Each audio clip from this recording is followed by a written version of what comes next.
मन मंदिरा गजर भक्तीचा.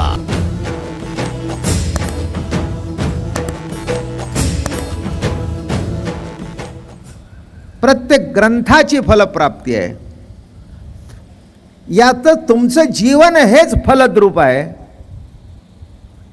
तुमचं जीवन हेच फळ आहे.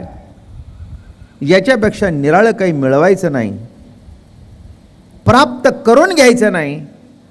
फक्त श्रीहरी तुमच्या रूपाने कसा प्रगट झालाय तेवढं बघायचं. आणि प्रगट झाल्यानंतर एवढंच कळायचं की तो आणि तुम्ही भिन्न नाही. नामे अमृतानुभव.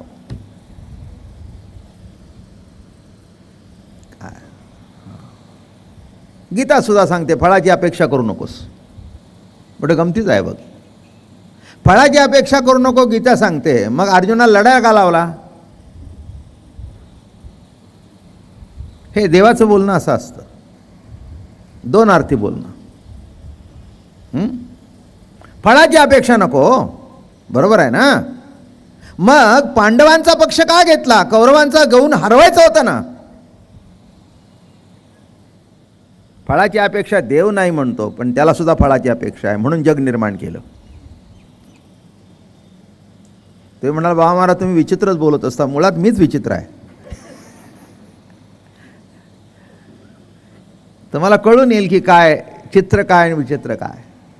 माझं बोलणं कळलं का? काय फळाची अपेक्षा करू नको म्हणजे काय? का रथ चालवायला बसलास? कशा करता रथ चालवायला बसलास? कशा करता लढायला लावलंस? समोर उभा राहिल्यानंतर अर्जुनाने रथाखाली उडी टाकली होती. मला काही नको आहे, गीता सांगायच्या अगोदर त्याची तयारी झाली होती. पण फळाची अपेक्षा नको म्हणून अर्जुना देवोनी समाधी स्वयेची घातला महायुद्धी. पण ज्ञानेश्वर महाराज कौतुक करतात, पडी तो कृष्ण कृपानिधी ताट्यस्थ शिवोनिधी. त्याला ताटपणा येऊन दिला नाही आणि हातातला धनुष्यबाण खाली ठेवून दिला नाही. माझं बोलणं कळलं का? म्हणून इथे तसं काही नाही. धनुष्यबाण कोणी खाली ठेवला म्हणून त्याच्या मागे लागायचं नाही, कोणी घ्या म्हणून सांगायचं लागायचं नाही. स्वसुखाची गोडी काय आहे नाही का? प्रभूच प्रिय रूपाने कशी आपली प्रतिती घेत असतो का? त्या संतांच्या प्रिय गोडीशी एकरूप होणं नामे अमृतानुभव सांगणं आणि अमृतानुभव ऐकणं. याच्यापेक्षा दुसरं काही नाही. चिद्विलासाच्या ठिकाणी कोणी पापी नाही, कोणी पुण्यवान नाही. पाप पुण्याच्या पलीकडे याचा परमार्थ आहे. हा पाप धुण्याकरता सुद्धा नाही. ते हरिद्वारला जा, धुतलं तर धुतलं, नाही तर वर तरंगत राहतं. तेलाचा तवंगच असा असतो ना. अगदी वचन सत्य आहे की गंगेमध्ये स्नान गेल्यानंतर पाप धुतलं जाते, 100% खरं आहे. पण ते वर तरंगत राहतं. तुम्ही वर आला की तुमच्या अंगावर धुलीसारखं भरून बॅक टू पुणे.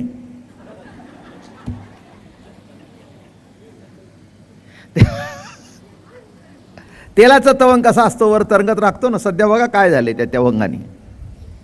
बरोबर आहे ना. तुम्ही उठला की वर आला अंगावर. ते तुम्हाला सोडून जात नाही. म्हणून माणसं पाप धुण्याकरता जातात. तसं इथे पाप बीप काही धुवायचं नाही, आपल्याला काही करायचं नाही. श्रीहरीच्या स्वगोडीशी एकरूप होणं नामे अमृतानुभव. आणि म्हणून महाराज काल सुटता सुटता प्रवचन इथे आलं. सखा शब्द वापरला गुरुला. तू कोण आहेस? माझा सखा आहेस. सद्गुरुनाथ हे सखे आहेत नाही का? आणि म्हणून त्याच्यातून कालचं थोडंसं निरूपणाचा भाग चालू होता. मित्र कोण? जिवलक कोण नाही का? मी पंढरीला व्याख्या करत असतो बरं का. यात्रेकरी कोण? जत्रेकरी कोण? वारकरी कोण नाही का? यात्रा करायला येतात ते पाप बीप धुवायला येतात. जत्रेकरी कोण? बोकड कापायला येतात. प्रत्येक गावाला जत्रा भरलेली असते. आमच्याकडे आता जत्रा भरली काय नाही महाराज, 1000-2000 कापलं जातात. बरं ठीक आहे, चांगलं आहे. जत्रा, यात्रा आणि वारी. वारी म्हणजे सख्याचं सगुण दर्शन. बस, सख्याला भेटणं. तो आम्हाला भेटण्याकरता निर्गुण निराकार होता, तो सगुण साकार झाला. आपली स्वगोडी भोगणे असतं म्हणून त्याला भेटणं, त्या आनंद भोगणं. देव भेटण्याकरता वारी नाही, देवाला बरोबर घेऊनच देवाची वारी आहे. माझं बोलणं कळलं? मुलाला कडेवर घेऊनच मुलाच्या शाळेत जाणे. दृष्टांत कळला का? काय म्हटलं? मुलाला कडेवर घेऊन मुलाच्या शाळेत. तसं या ठिकाणी मोठं कौतुक आहे अमृतानुभवाचं. आणि शब्द वापरला, किंबहुना या भाका द्वैताची जेथे उपयोगा फेडोनी स्वसखा श्री गुरु वंदिला. माझे श्री गुरु कोण आहेत? सखा आहे, सखा. आणि म्हणून सख्याची व्याख्या करताना काल मित्र सांगता सांगता आपण प्रवचन आटपलं. ज्याच्याबरोबर सिनेमा बघावासा वाटतो, त्याच्याबरोबर भजी खावीशी वाटतात, बरं का. कुठच्या तरी गार्डनच्या कट्ट्यावर बसून गप्पा माराविषयी वाटतात, टिंगल टवाळी कराविषयी वाटते. असा जो तो मित्र कालांतराने बदलत जातात, संपत जातात. आयुष्यात कितीतरी येतात आणि कितीतरी जातात. मी शाळा सोडली आणि पुन्हा शाळेतला एकही मित्र मला पुन्हा आजपर्यंत भेटला नाही. आता त्यातले किती वर गेले आणि किती खाली शिल्लक राहिले कोणाला माहीत. आश्चर्य सांगतो मी. कधीही असं चुकून सुद्धा कधी गाडीत कोणी भेटलाय किंवा काही काही काही पत्ता नाही. शाळा सुटली, मित्र संपले, तेवढ्यापुरते मित्र असतात. मग ओघाओघामध्ये जमलेले मित्र निराळे, बरं का, जास्ती वाढवत नाही विषय. मग त्यातल्या त्यात मित्रामध्ये एखादा जिवलग असतो.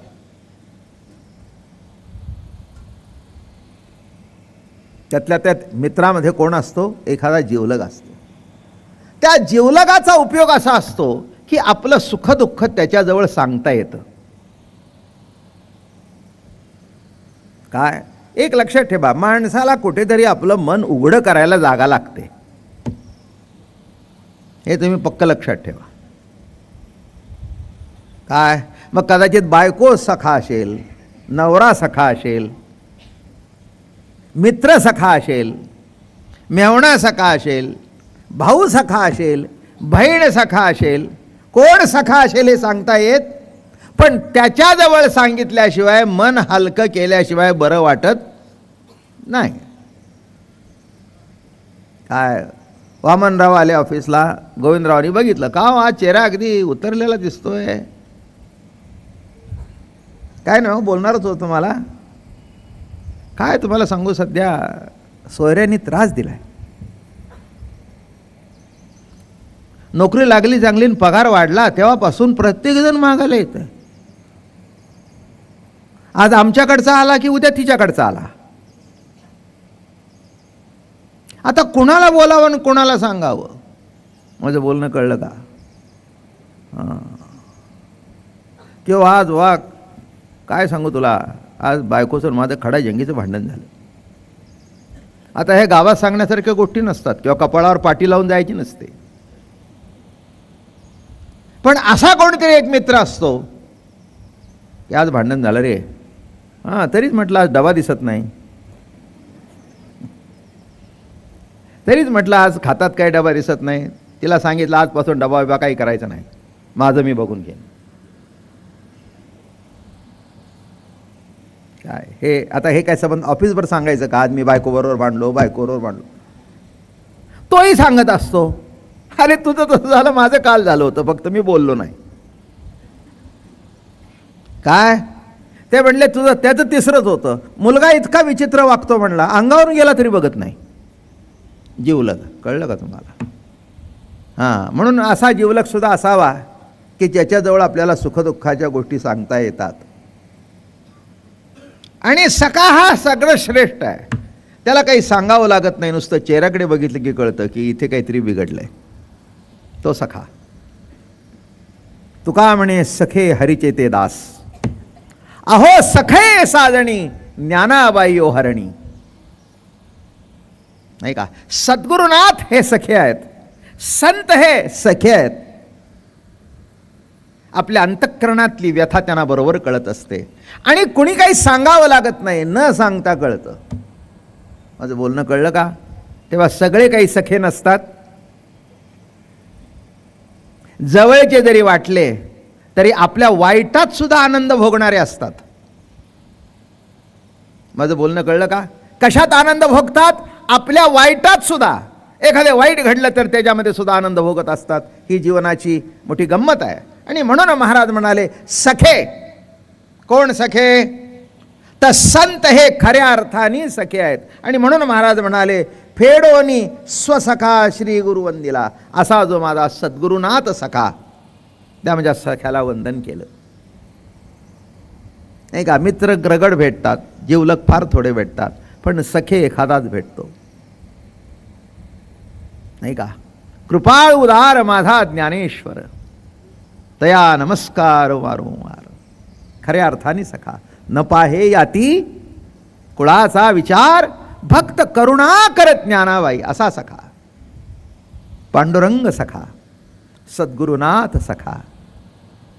बरं का. ज्ञानेश्वर महाराज अर्जुनाचं वर्णन करताना फार मजेशीर करतात. आत्मनिवेदन तळीची जे पिटिका होय सख्याची, पार्थू अधिष्ठात्री तेथीची मातृका गा.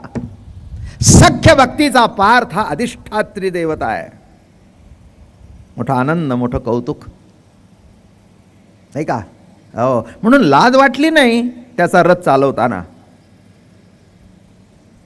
अर्जुनाचा रथ चालवताना अर्जुनाची घोडी धुतली अनंते, त्याची घोडी सुद्धा धुतली. काय लाज वाटली नाही. काय आपल्या सख्याचं काम करत असताना कधी लाज वाटत नाही, कारण ते काम वाटतच नाही. त्या कृतीतून सुद्धा प्रेमाचा साक्षात्कार होत असतो. काल शाळेतून मळून आलेले कपडे सबंध माती लागलेली, धुवायला घेतले. काय करावं कार्ट्याला? काय करावं कार्ट्याला? डाग निघता निघत नाही आणि श्वासाचीच हसते. किती सांगितलं तरी ऐकतच नाही. तितक्यात नवराला का ग म्हणला हसते? तुमचे चिरंजीव बघा म्हणले किती दिवसाला 2 कपडे बदलले तरी पुरत नाहीत. कौतुक. सखा सखा. पण मुलांच्या बाबतीत एक आहे, आपल्याला ते सखे वाटतात, त्यांना आपण वाटतो का प्रश्न आहे. माझं बोलणं कळलं का? आपल्याला ते सखे वाटतात पण त्यांना आपण वाटतो का, हा महत्वाचा भाग आहे. आणि दोन्ही पाडून जर सखा वाटला तर टाळी वाजली. नाही का.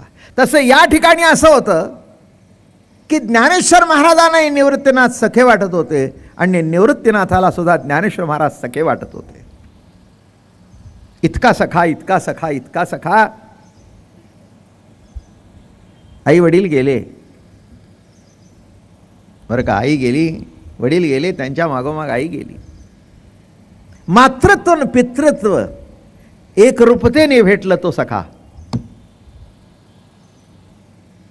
मी नेहमी सांगत असतो किती अवघड दिवस तो. निवृत्तीनाथ निघून गेले, आपलं विठ्ठलपंत निघून गेले. त्यांच्या मागोमाग काही दिवसांनी रुक्मिणी माता निघून गेली. डिटेलमध्ये गोष्ट सांगत नाही, ऐकली आहे आणि ऐकायची असेल ती इवले स्वरूप कॅसेट ऐका. ती पहिली कॅसेट माझी निघाली. झोपलेल्या बाळांना निरोप घेताना अतिशय दुःख झालं. फक्त निवृत्तीनाथांना उठवलं. निवृत्ती राजा ते म्हणे आई एवढ्या रात्रीचं मला उठवलंस? म्हणे बाळा चौघात मोठा तूच आहेस. माझे मालक गेले. धर्माने उगवलेला सूड होता तो, नाही का. काही कारण नाही, काही कारण नाही, नाही का. गुरु आज्ञेने संन्यास टाकला आणि ग्रस्त आश्रमात आले. आणि आले म्हणून आज प्रवचन चालू आहेत. कळलं का? आले म्हणून लाखो लोकांचा उद्धार झाला. आज वारकरी संप्रदायाच्या परंपरेमध्ये 20-25 हजार कीर्तनकार निरूपणकार तयार झाले. हे संन्यास टाकून पुन्हा ग्रस्ताश्रमात आले. ही त्याची फलश्रुती आहे, सद्गुरुनाथाचा आशीर्वाद आहे. म्हणून या संप्रदायाला सद्गुरूचा आशीर्वाद प्राप्त झाला, त्याच्या आज्ञेने घडलं. बरोबर आहे ना? मग ही 4 भावंड झाली, मुलं झाली सुंदर. आणि विठ्ठलपंतांच्या मागे जाताना एक दिवस आईसाहेबांनी दुःखाने काढला. काय असतं, मुलं किती जरी असली तर शेवटी पती पत्नीमधलं सख्य हे अतूट असायला पाहिजे. असतं असं म्हटलं नाही मी, असायला पाहिजे असं म्हटलं. बरं का? दोघांनाही असं वाटलं पाहिजे की एकाशिवाय एक असू नये. हा सुद्धा अमृतानुभव आहे, नाही का? जीवशिवाचं ऐक्य कळणं, सद्गुरु शिष्याचं ऐक्य कळणं आणि पती पत्नीतलं संसारातलं ऐक्य हा सुद्धा अमृत अनुभव आहे. मन मंदिरा गजर भक्तीचा.